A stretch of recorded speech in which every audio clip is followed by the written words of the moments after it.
Breaking news, Tech fans. Another defensive back has been added out of the portal. I know what y'all gonna say. What are they doing as far as the defensive line? When are we gonna add an edge rusher? When are we gonna add a defensive lineman? I feel y'all. What I'm gonna say is though, don't give up just yet. All right, still got time in the portal, but Georgia Tech, I keep saying it, as far as the defensive back room, man, it is going to be strong. I mean, gosh, they add another guy in Jyron Gilmore, who had a really good season, 54 tackles, 2 interceptions this past year. He's continued to elevate his game. He started his career with Tennessee Tech in 2020, right? Redshirted that year, but improved his statistics every single year, right? Had a breakout year in 2023, 44 tackles, had a forced fumble, 2 interceptions as well. Really strong season for him. I think he had 5 pass deflections as well. This past year with Georgia State, turns it up another notch. 54 tackles, that was second on the team, to go along with obviously those 2 interceptions as well. So they're getting a player that knows what he's doing, and at worst, he adds secondary depth, right? Now, they've already added Savion Riley. They've already added John Mitchell out of Penn State. Riley, obviously, from Colorado. But I keep telling y'all, I think this group is going to be one of the best that we've seen in Georgia Tech in quite some time.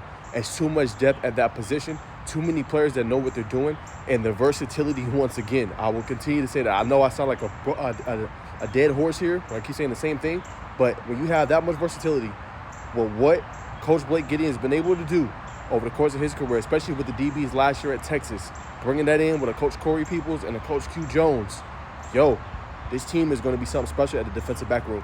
And you guys are going to be like, well, why do they keep adding defensive backs? Remember, they lost 2 in the portal, for one. And then 2, they want this group to be strong. What does Georgia Tech want to do this year? They want to cause turnovers. They want to be able to get that ball back to that explosive offense, right?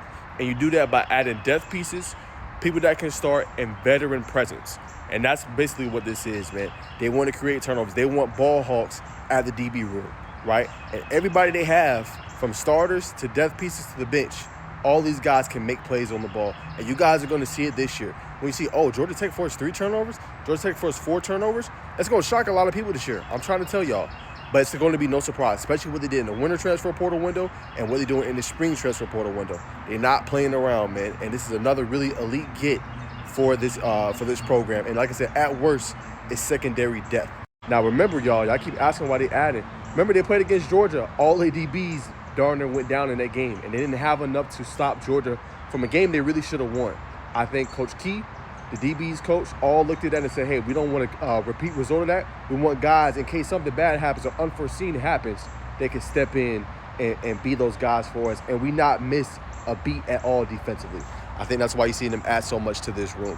So it's going to be exciting, a lot of hype around it, but I can't wait to see them week 1 and see how the defense of secondary is going to look going forward. But a big get for Georgia Tech, at worst, death piece for the Yellow Jackets. But Jyron Gilmore has a lot of veteran experience, and he'll be a good piece to the defense.